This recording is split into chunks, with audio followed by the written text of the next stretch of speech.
বিজেপিও নেই, এখানে সিপিএমও নেই, এখানে কংগ্রেসও নেই। এখানে একটা দল আছে, তার নাম তৃণমূল কংগ্রেস। অর্থাৎ তৃণমূল কংগ্রেস এখান থেকে জিতবে, কোনো সন্দেহ নেই আমার।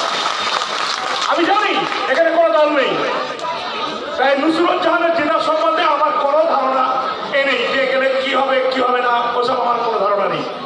আমি জানি বসিরহাটে নুসরতজাহান জিতে বসে আছে, শুধু আপনাদের 19 তারিখে ভোট দেওয়ার অপেক্ষায়, এবং অঙ্কটা কত হবে সেই অঙ্ক নিয়ে আজকে আমাদের নির্বাচনে এই সভাগুলো করছি আমরা।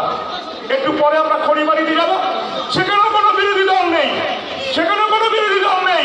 এই বারাসাত 2 নম্বর অঞ্চলে ব্লকে 5টা অঞ্চল আছে, যদি একটা বিরোধী দল থেকে খুঁজে বার করতে পারেন আমি বিধায়ক পরিষদে চলে যাব।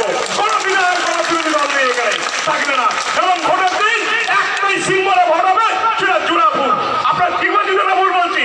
ঠিক বলছি তো?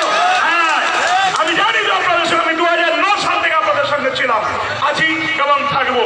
আমার শুধু একটা বক্তব্য, আজকে যে শাসনে যে শান্তি বিরাজ করছে, যে শান্তি প্রতিষ্ঠিত হয়েছে, একদিকে মমতা বন্দ্যোপাধ্যায়ের উন্নয়ন, একদিকে আপনাদের অসংযত, এবং আপনারা যেভাবে আছে ঐক্যবদ্ধভাবে লড়াই আন্দোলন করে শাসনে যে শান্তি প্রতিষ্ঠিত হয়েছে, এই শান্তি বজায় রাখার জন্য আমাদের এই নির্বাচন। আমাদের একটাই টার্গেট, মমতা বন্দ্যোপাধ্যায় বলছে আমার বুকের রক্ত তুলে আমি বাংলার মানুষের কাছে গিয়ে বলেছি, বাংলার মানুষ তোমাদের 8 বছরে আমি অনেক উন্নয়ন দিয়েছি, অনেক কিছু করেছি, তোমরা আমার একটা ঋণ দাও। 2019 মে আমার একটা ঋণ দাও, সেই ঋণ শোধ করবো আমি তোমাদের উন্নয়ন করে। কারণ ভারতবর্ষের 130 কোটি মানুষ আতঙ্কিত, তারা আতঙ্কিত অবস্থায় দিন কাটাচ্ছে।